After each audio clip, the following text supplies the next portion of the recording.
नमस्कार ऋषी भाऊ. नमस्कार भाऊ, बोला ना. काय चालू आहे सध्या मग? काय नाही, आज जामखेड मैदान नियोजन असल्यामुळं आज बरंच लांबवर येण्याचं आपण केलेलं आहे. आज मैदानाला भरपूर दिवसानंतर काय आपला सर्जा घेऊन आले का आज? सर्जा आणलेला आहे आणि सर्जा सोबत आपण त्याला पायरा सोन्याचा लावलेला आहे. सोन्या कोणता? हा आपल्या इथं गोमळवाडीचा सोन्या म्हणून आहे, मनोज तोडमल यांचा सोन्या आहे. आणि भरपूर ठिकाणी बैलांनी आत्तापर्यंत गुलाल केलेले आहेत. फायनलसाठी पण गटपास भरपूर, प्रत्येक मैदान जवळजवळ गटपासाचे बैल.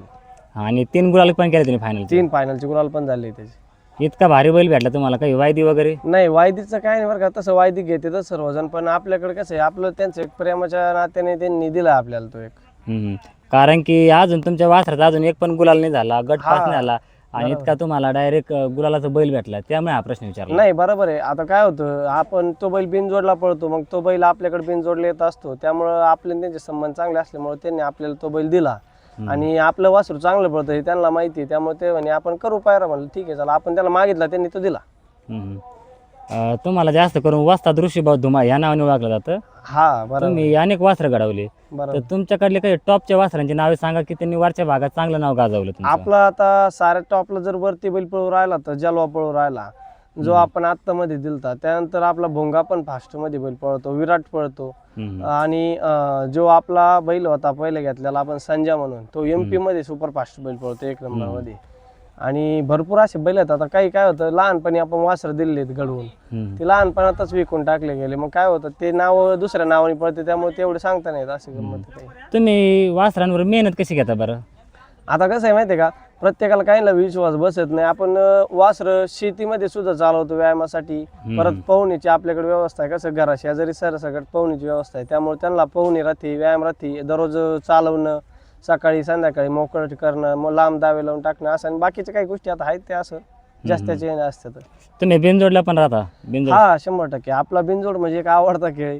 या गटामध्ये काय होतं माहिती आहे का, आपल्याला याची आवड भरपूर आहे, पण काय होतं, गुलाल होईल याची काही शाश्वत नसते. हा गरीबाचा खेळ नाहीये, सार्थ महत्वाचा. आपण शेतकरी वर्गातून येतो आणि आपल्यासाठी हा खेळ म्हणजे भरपूर अवघड आहे.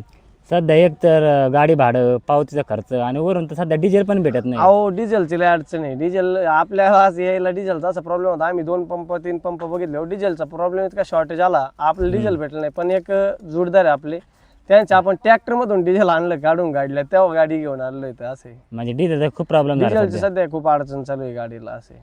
Okay okay. ऋषी भाऊ, तुम्ही एक स्वतः गाडा मालक आहेत. बरोबर. आणि गाडीचे ड्रायव्हर पण तुम्हीच आहेत. हा हा. आणि तुम्ही इतरांच्या पण गाड्या भरपूर आणतात. हा, बरोबर. तर गाड्या आणायचे तुम्ही काही पैसे वगैरे घेता का? नाही, आपलं असं आहे बरं का, आपण स्वतः एक गाडा मालक आहे आणि स्वतः चालक पण आहे. म्हणजे काय आलं, मी जसं मला या क्षेत्रामध्ये जवळजवळ 10 वर्ष कंप्लीट होऊन गेले. मी लहानपणापासून या नादात आहे आणि एक पारंपरिक नाद आहे असं म्हटलं तरी चालेल. त्यात काय झालं का, पहिले काय व्हायचं, आम्हाला ड्रायव्हर भेटत नसं गाडीवर आणि ड्रायव्हरला पैसे द्यावं लागायचे. आपल्या पैशाचा समजा प्रॉब्लेम नव्हता, पण काय होतं, वेळेप्रसंगी ड्रायव्हर बसत नसं, कधी कधी दुसऱ्या गाडीवर बसणार मोठ्या नावातल्या, मग स्वतः ड्रायव्हर झालो. आणि आजपर्यंत मी कोणाकडून 1 रुपया घेतला नाही कधी गाडी आणण्यासाठी. आणि सरळ मनाने बसणार, आपले प्रयत्न आपण करायचे आणि जनावर लक्ष्मी जास्तीची पळते, गुलाल ज्याला जास्तीच्या नशिबाने लागतो. हे 100%. आपण कधी कोणाचे 1 रुपया पण घेतलेला नाही आजपर्यंत. मागच्या टाइम आपल्या सरजासोबत हिंदकेसरी बाजी फेरायला होता. बरोबर. आणि ह्या वेळेस तुम्ही आज अनेक मैदानात गुलाल करणारा सोने घेऊन आलेत. काय झालं, प्रत्येक वेळी टॉपचे बैल भेटतात, काय कारण बरं? आता कसं झालं, त्यावेळेस तुम्ही आणले होते, तुम्ही त्यावेळेस पण बघितलं का बाजी होता. आपण कधीच नियोजन आजपर्यंत कच्चं केलं नाही. हा, एखाद्या वेळेस चुकीनं झालं तर ती गोष्ट वेगळी. आपण चांगलं नियोजन काबड ठेवतो, वासरू चांगलं पडतंय, काहीतरी कुठेतरी नाव झालं पाहिजे ह्या उद्देशाने आपण नियोजन हे चांगलंच करतो. आणि त्यात काय झालं, आपण आजपर्यंत जेवढ्या वस्तू दिल्या तर चांगल्या दिल्या, आपण कोणाला फसवून एकही वस्तू दिलेली नाही. आणि आज पण जेव्हा कोणी आपल्याला समजा मदत मागितली आपण दिलेली, त्यामुळं आपण ज्याला पायऱ्यासाठी बैल मागितला त्याने आपल्याला कधीच नाही म्हटलेलं नाही. त्यामुळं कधी वायदी किंवा तुम्ही या हे करा, कधी असं काही अडचण झाली नाही. आजचं मैदानात नाही, उद्या देऊ, असं कधी कोणी उत्तर दिलं नाही आपल्याला. आपण जेव्हा मागितलं तेव्हा बैल भेटलेला आहे. सध्या खेळामध्ये जादूटोणाचा प्रकार आला असं म्हणतात का, नाही का, कोणी बैलांवर जादूटोणा वगैरे करतंय. बरोबर. काय वाटतं बरं याच्याबद्दल तुम्हाला? आता कसं आहे माहिती आहे का, पळणं म्हणजे बैलाच्या स्वतः धमक पाहिजे पळायला, असं आहे. काहींचं काय होतं, म्हणायला हाय जादूटोणा मान्य करत असतील काही, पण ज्यांचा स्वतःच्या बैलावरती विश्वास नाही किंवा ज्यांच्यात धमक नाही तेच हा प्रकार करतात, मी या गोष्टी मानतो. आणि एक गोष्ट अजूनही सांगतो, ते मुख्य लक्ष्मीसोबत, त्या मुख्य जीवासोबत जे असं करतात ना, त्यांना त्यांची फेड इथंच होणार आणि लय घाण म्हणजे एकदम खराब त्यांचे हाल होणार.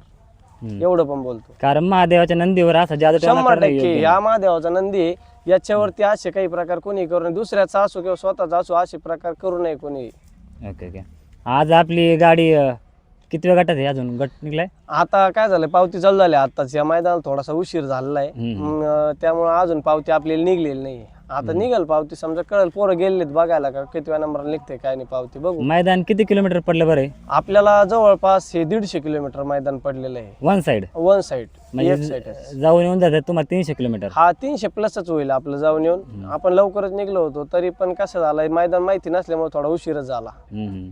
ह्यो नाद करण्यासाठी तुम्हाला काढतं पैसे ज्यादा गरजेचे का मित्र ज्यादा गरजेचे? ह्या नादासाठी पैसा महत्वाचाच आहे, पण पैशापेक्षा महत्वाचे म्हणजे जीवलग मित्र महत्वाचे, जे आपल्यासाठी एका शब्दावर हजर होतील, ते जीवलग मित्र. कोण कोण सुट्टी मेकर वगैरे कोण आहे तुमचे आपल्याकडे? आज कसं झालं माहितीये का, आपण पण गाडी आणतो, पण थोडंसं माझं दुखत असल्यामुळं मी आज आपले बंटी ड्रायव्हर हिवऱ्यावाले ही आपली गाडी हाणणार आहेत आज. आणि दुसरा महत्वाचा विषय असा का, सोन्यावरती त्यांनी भरपूर गुलाल केले आहेत, त्यामुळे त्यांनाच आपण आज आपल्या गाडीवर बसवणार, हे 100% फिक्स आहे. आणि दुसरी गोष्ट, अजून आपल्याला सुट्टी मेकर तर आपला सर्जाचा सुट्टी मेकर एक तर मी सोडणार, किंवा आपले आवारे पाटील आहेत, अमृती पाटील आहेत, बंटी आहे आपला, गौरव ड्रायव्हर हिवऱ्यावाले, ते राहतील. आणि आपल्या सोन्याचे सुट्टी मेकर त्याचे स्वतः मालक मनोज भाऊ तोडमल, हे स्वतः मालक असून त्याचे सुट्टी मेकर पण आहेत. आणि त्यांचे मित्र आहेत काही, परत आपले उद्धव शेठ आहेत, याचे शेजारच्याच गावचे आहेत, उद्धव भाऊ शिरसाट म्हणून, ते पण आपले सुट्टी मेकर येतं, ते राहतात. आणि आमचा सर्वात महत्त्वाचा सुट्टी मेकर आज प्रवीण भाऊ वागचौरे, हे तुम्ही भरपूर वेळा बघितलेले आहेत आपले सुट्टी मेकर, घोड्याचे सुट्टी मेकर पण तेच आहेत आपल्या. पण आज कसं झालं, त्यांच्या मागे थोडासा उद्योग असल्यामुळे त्यांचं येणं झालेलं नाही, त्यामुळे आज सरजे सुट्टी एकतर मलाच करावं किंवा आपला गोविंद भाऊ करावा, असं कोणतरी करा. Okay okay. चला, तुम्हाला पुढील वाटचालीस शुभेच्छा. धन्यवाद.